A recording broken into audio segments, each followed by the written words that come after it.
ikke vant med å ha så good to go? Okay. So I'm gonna do a presentation about the EU's new proposal. Of course, if you like this, you can clap, but otherwise I would just like to hear boos otherwise. Thank you. This is the way to go. So just ask me questions on the way, and we'll see where this happens to go. So on the menu today, we have, I'm going to talk about what the CSAR-regulation is all about. I'm going to give a short introduction to the math behind mass surveillance. Can it actually work? Then we're going to dive a little bit into the politics. And of course, I'm going to explain to you what open source is. I suppose nobody really knows what that is. And we're going to see a little bit about the consequences, and then we're going to talk about the solutions. But actually, that's in the wrong order. Let's start with a little note from Khaleesi in the CCC, who is heading up our work in Germany. I thought we should give a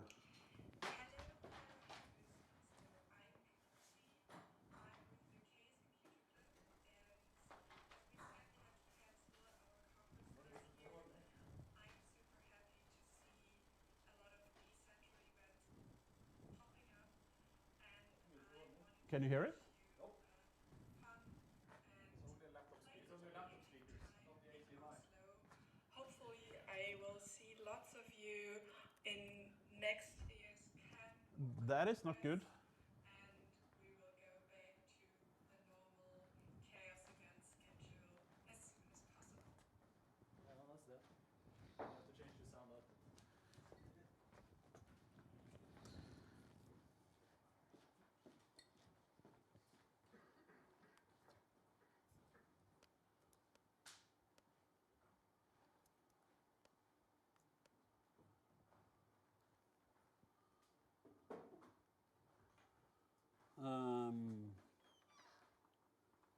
Is it this one? Probably, yeah, it looks. Hello, fellow hackers. Hello, fellow hackers in Oslo. I'm Khaleesi. I'm with the Chaos Computer Club, and as we sadly had to cancel our Congress this year, I am super happy to see a lot of decentral events popping up, and I wanted to wish you a fun and playful hacking time in Oslo. Hopefully I will see lots of you in next year's camp or congress, and we will go back to the normal chaos event schedule as soon as possible. So, what is CSAR? Well, the CSAR is a proposal from the European Commission to reduce the impact of child sexual abuse material online. Oh, sorry. Actually, that's the only part that we should agree on. It's that the intention of this directive is actually good. That's they want us, or they want to remove child sexual abuse material from the internet, and that is actually something that we should applaud. But the way they're going about it, that is the problem. So the proposal that they've come up with has three fundamental tenets. For every chat system, for instance, you would have to do a risk assessment. You would have to know if there is a possibility there will be children accessing this. You would need to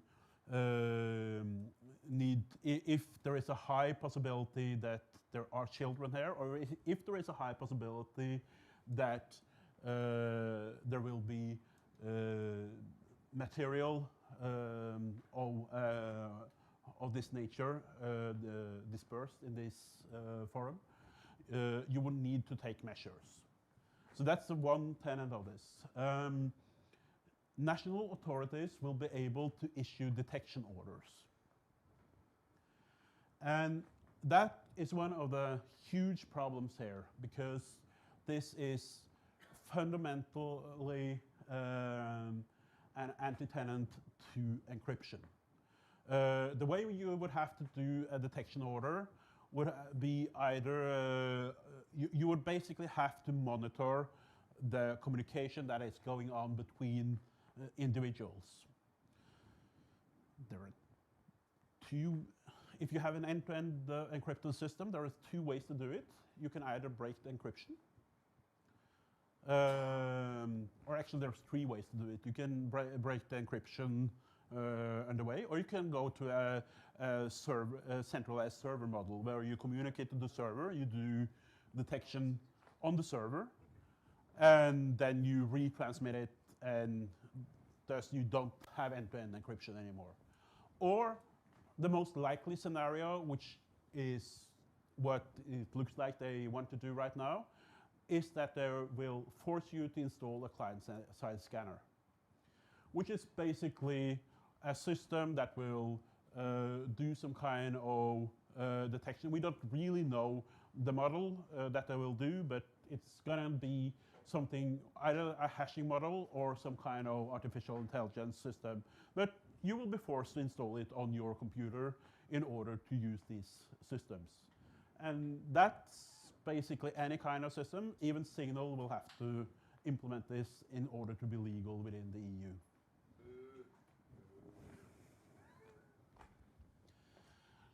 And the next thing, what they can, if they detect that some kind of child sexual or CSA material is being transmitted, they can ask you to block it. Now, there is Stig. Did he hide here somewhere? I asked him to ask a question because you should realize that what this means is that if you find a single picture on a website, you can be asked to block that. So we have seen this happening before. In the UK, they found one picture that they deemed to be pornographic on a small little site. I don't know if you heard about it. It's called Wikipedia. And since Wikipedia is hosted in the US, they couldn't go directly to the UK, so they simply just blocked this little site called Wikipedia. Now, Wikipedia is a huge target. Had this been a smaller site, you probably wouldn't have had any kind of uproar, but they had uproar, of course, in the UK. It's not okay to block Wikipedia. But what you should learn from this is that a single item is enough that you could be asked to block an entire site. But the way they have solved it is that they allow you to do targeted blocking. Now, as most of you probably know, if you want to use a modern website, you're going to use encryption. And actually, I'm not really sure how that works with SNI, but right now, I think the only thing that you can see in the certificates is the website that you're accessing, but they've been working to reduce, so you cannot see that either. I'm not really sure if that's been implemented yet. No, right? Encrypted hello, it's called. Yeah. So, but that means that you can still see the website, so that means that the blocking is going to be on a website level, but once you have encrypted hello as well, they basically have to block the entire IP address in order to block a single image if that's been found to be offending. So these are the basic tenets of the CSAR. Sorry, I'm going to talk a little bit about one of my favorite subjects. I mean, what's the response? Thank you. There we go. So I'm a mathematician. Of course, naturally. I asked for it, so it's okay. So what does COVID-19 has to do with CSAR, you may ask? Well, I'm not going to answer that. I'm going to let you think a little bit about it first, but I'm going to talk a little bit about how we do screening. And as you all know from last year when we were doing mass testing, we had a very small number of people that were being affected by COVID.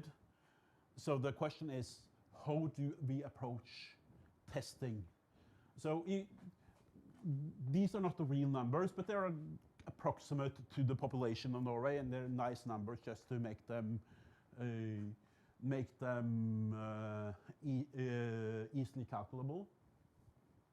And what we see here is that we're about 5 million people, we're a little bit more. So let's say that we have a test and it has a false positive rate of 5%. That's a rather good test, I would say. It only fails in 5% of the cases, and we have 0 negative rate. So if we start and there is a very small incidence rate, and we actually assume that 2% are ill. That is huge compared to what we saw in the beginnings last year. If we see these numbers, we're going to have, and we test everybody, we're going to find 100,000 true cases, and this is good. We'll find almost all the cases of COVID. But at the same time, we find 245,000 false positives.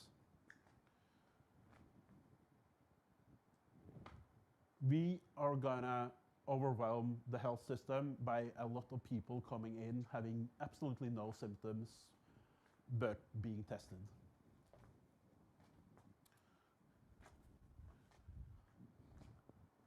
What they did, and rightfully did, is that they suggested that only people that had symptoms should be testing themselves. And the numbers changed drastically. Because what we actually did is that we increased the number of sick people in our testing group so much that we still find all these, we find all the same people that we were looking for in the first place. Now these are a little bit worked numbers, so I'm not going to say that every test is going to be that good, but essentially the trend is the same, and we see that we find the same people testing positive, but the false positive rate has been reduced drastically. So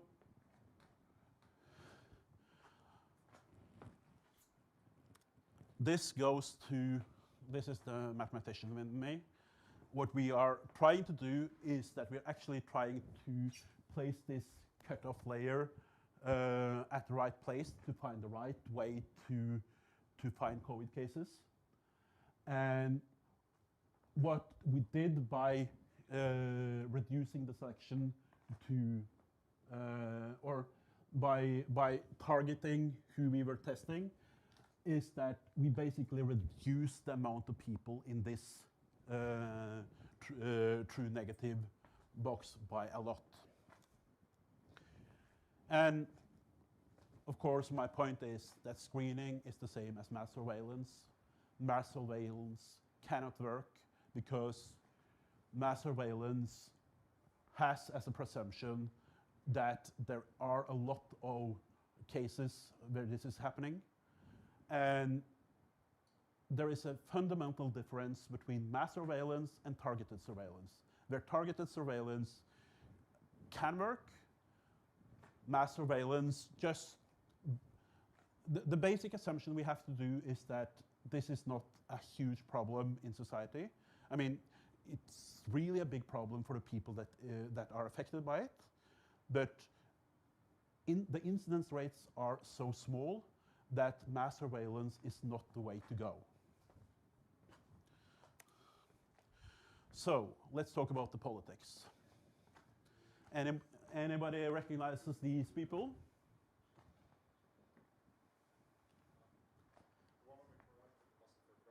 Say what? That is correct, and the other one is Ashton Kutcher, who has been one of the founders of the Torn Foundation, which are trying to do these kinds of surveillance applications. So I'm just going to present to you a little bit about what the politicians are saying, and well, you can do, or I would prefer if somebody finds some flaws in their arguments somehow.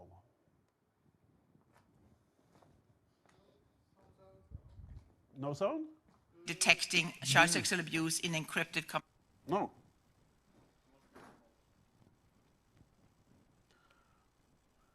On the encryption, so today we don't know whether companies are actually detecting child sexual abuse in encrypted communication or not. They could do, but we don't really know. We know that they do it in encrypted communication when it comes to malware. Most of them do. And that's what we can see, I mean, when we are using this communication. Now, if I text you on WhatsApp, for example, it's end-to-end encrypted, and I will send you a page of a newspaper. When I have written half the name of the line, it will pop up, yeah, as a picture, because they detect it, yeah, and they make sure it's not malware. So they are doing detection in encrypted communication today. Huh? Oh, so this is the woman that's heading. This is Ylva Johansson. She's the one that's heading the work with CSAR right now. And as you can obviously see, she's very knowledgeable about technology. Hans Petter, why are you laughing? Yeah. Well, did you see any flaws in her argument? Not at all. Not at all. Not Okay. at all. Yeah. So who would like to tell me what the flaws are in her argument? Or nobody? So of course the issue here is that she's conflating the ability to actually display a news ad so with actually surveying encrypted communications, and the malware detection. I have no idea what she's talking about, but I mean, she's talking. So this is Eva Kaili. She just got busted for corruption, but she also has some nice views about this. So I think it would be very important for the next few months during your work to have such discussions and make sure that the members that they talk about privacy, they have also to understand that every day that passes by, our children are exposed to this danger and they are victimized because of our delays and these kind of sensitivities. So I will be there to take such a debate. And again, technology doesn't violate our privacy. Technology doesn't violate our privacy. She also said the fantastic words, I used to care about privacy, but then I became a mother. So, I mean, technology doesn't violate privacy. I don't know what to say, but let's go on. Proud of the end-to-end encryption that we've already rolled out around the world in WhatsApp. We'd like to bring our other systems around Messenger and Instagram direct into it up to the same level, but we get that there are real concerns with doing that. I don't know how many people uses WhatsApp here. I suppose not a lot, but even this guy who is, should we call him a privacy promulgator? Maybe not, actually wants to have our messages encrypted. But this is William Barr, and he basically gives away the, I think he gives away the ball game here. This technology is quickly extinguishing our ability to detect and prevent a wide range of criminal activity, from terrorism to large-scale drug trafficking to financial fraud to human trafficking to transnational gang activity. And the clock is ticking. Some companies want to say to the individual, hey, we can make you invisible to law enforcement. I don't disagree with him, actually. But I forgot to tell you what he was talking about. Do you know what he is talking about? He's obviously talking about encryption. And this is the thing that has been too little talked about in this. Basically, if you open up a backdoor, you're not only going to, and this is, they are mandating backdoors. You can call it whatever you like, but these are mandated backdoors, however you talk about it. And we are basically giving William Barr his wet dream by implementing these kinds of solutions. So I hope I've shattered. I believe everybody here thought the politicians knew what they were talking about all the time. So I hope I've shattered some of your illusions there. I'm also going to talk about this little thing called open source. So normally here at this point, I would start by explaining what open source is. I'm not going to insult you by doing that, but I think I'm going to jump directly into this little thing called Arch Linux.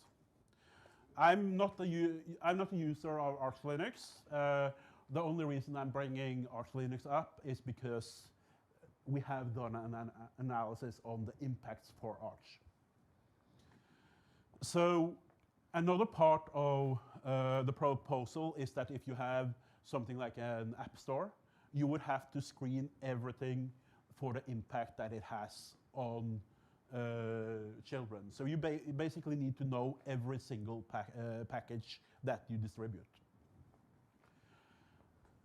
For Arch, they do no kinds of, or they try to keep all kinds of logging to the minimum. I'm not going to say that other distributions do other stuff. It's just that this is the system that we analyzed for this thing. So I'm not saying that this is special for Arch. It's just that they don't try to log you. What they do is that they have a central repository where only the central maintainers can commit into. And then this gets replicated from the tier 0 system to the tier 1 system to the tier 2 systems. And basically, they don't know what these centralized systems are doing. They just need to replicate from upstream, right? What this proposal does is that they're basically mandating that you need to have control of all the packages that you're distributing, which is going to wreak havoc on this kind of decentralized system. They basically need to have control on all their replication servers. Another part of the problem is that they would need to review every single package if it has some potential to spread CSA material. But the worst part of this is that, as you well know, all these repositories are really hosted as source-controlled systems. You can go to GitHub, you can go to SourceForge, you can go to the GitLab instances, whatever. It's all listed in the packages where you can retrieve them, and you can roll around. What you don't get is the scrutiny by Arch. It's not going to be signed, it's not going to be anything, but there's absolutely no way that you're going to be able to, they are going to be able to prevent you from doing it from source. But you're going to create a huge headache if you want to do this kind of system. So what's the solution if they implement something like that? I have no idea. But what can he do? So let's talk a little bit about the consequences of the proposal. When we started working with this, by the way, I didn't tell you that, but I'm the executive director of Electronic Frontier Norway, and we work with digital rights. When we started working with this, we thought this was going to be like any other proposal. And I should also tell you that we are part of the European digital rights. This is like any other proposal. This is just something that we would go to the politicians in Brussels and talk about and try to prevent them from doing stupid things, which sometimes works, sometimes it doesn't work. What we didn't see coming is that we should end up actually having to deal with victims. And victims there are. People have been contacting us, not us directly, but other people working on this, and talking about all the consequences of being falsely accused of having CSA material. So one of the big problems is that people don't want to come forward. This is one of the few cases that we actually have that have been documented. And it's a really terrifying case. So this is happening in the US. A dad took a picture of his son. His doctor actually asked him to because his son had a rash on his genitalia. So the doctor asked him to take a picture and sent that picture to the doctor to be examined. Now this got flagged by an automatic detection system run by Google. And the consequence was basically that he got locked out of everything. Because he, in addition to having his email with Google, he had his Google Drive, but he also had his phone attached to a cell provider that was attached to Google as well. So he basically had nothing left. The police, so this gets automatically reported to NICNAC, which is it's actually a good organization. I'm not going to talk down on them, but they have to process a lot of these kinds of complaints. And they reported onto the police. The police did an investigation. They couldn't contact him by email because he didn't respond for some reason. They couldn't contact him by phone because his phone number didn't work for some reason. But basically there was nothing more about this case than they simply dropped it because they didn't really see any problem. So, I mean, I'm saying it there. What do you expect when he got acquitted by the police? What should happen? Of course, he didn't get his access back. Because he had been flagged as a sexual predator. So Google didn't want to have him back. And there was some kind of appeals procedures, but basically had to pay a lot of money to get that happening. And so for him, this wasn't the biggest problem, but we have seen other cases. Another case that happened, father actually had some picture of his children in a bathtub. He was uploading these images to a service, and this was a batch job with a lot of uploads. And he ended up suddenly during the upload of all these pictures to the backup service, it suddenly stopped. He didn't really understand what was going on, but a few weeks later, the police is on his door. They do a raid of his home and basically tell him everything that's going on. And so his children are home, and he basically has to tell them, why is the police at our door, right? And the children, next day at school, they tell that, well, the police were there and they suspected our dad, blah, blah, blah. You see the whole picture here. He ended up, he basically had to quit his job and move to another location because of all the commotion around this. And the end thing to see here is that context matters.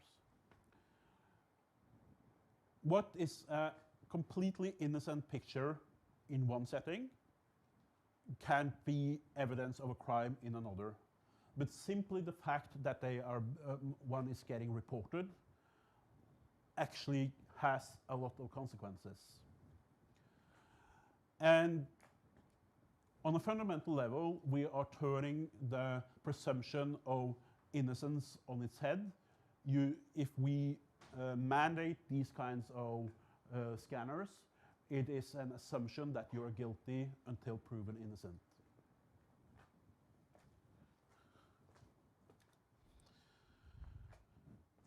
I mean, I don't need to tell you, but this is a picture of the original Panopticon.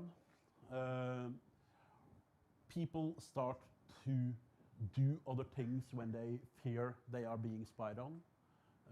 It's, as I said,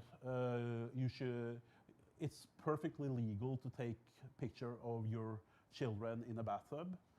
But if the result is that you risk being basically expelled from society for doing it, then maybe, and innocently, then maybe you'll stop doing it. So, and this is where I'm not an expert at all. I know very little about what to do to help people that have been the victims of sexual abuse. But we know people that know what to do. And what they are telling us is that what's really needed is resources for the police to actually investigate the things that are happening. What we're going to see here is a torrent of false accusations, and the police is going to be inundated without the possibility to follow up on all these claims. We are in Norway. We have a huge foreign aid budget. It should be one of the demands that we pose on, because these are very often international crimes. It should be one of the things that we propose to countries that have a high incidence, that they actually follow up on these crimes. Another thing, this is what they propose, is to have a centralized hotline. What we lack in Norway is a national hotline. And the benefit of having a national hotline is basically ping time. You reduce the lag in doing something. If we go for a centralized system in any way, and I'm not talking about an automatic reporting system, I'm talking about a manual reporting system here. But if you have a centralized system, you're going to have a lot of lag dealing with these kinds of reports. But the national hotlines can be more nimble. In Norway, we have Kripos, but that is actually a hurdle. It should be managed by an NGO or something like that is independent from the police, because people are very often reluctant to go to the police.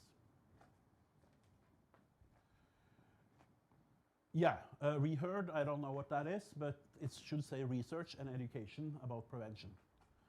And from what I know in Norway, we are actually doing quite well. We are educating even in kindergarten about the dangers, and that is really what we are being told that is the best way of dealing with this, to actually teach small children about the dangers of sexual abuse. But when it comes to research, that is where we are lacking.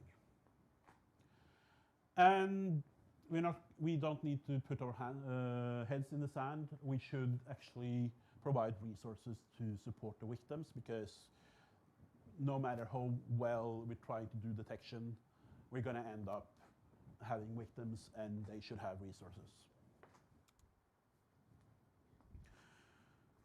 So this is back to Khaleesi, which I showed in the beginning. CCC is heading over work in Germany. And in Germany, this is, we have a coalition of all the youth parties in the German parliament that all agree that this is terrible. I really hope that we could see something like that happening in Norway, but unfortunately, I think we are too blind to risks about dangers to online security, etc. So if somebody could prove me wrong, I would like to see it, but I would like to be a little bit more like Germany. So, yeah, boo. That was basically all I had. I was hoping to have more questions during the talk. But if you want to know more, this is what ISOC and EFN is working to stop this proposal. But we are part of a broad European coalition trying to do something about it, yes. So, yeah. Any questions? Boo!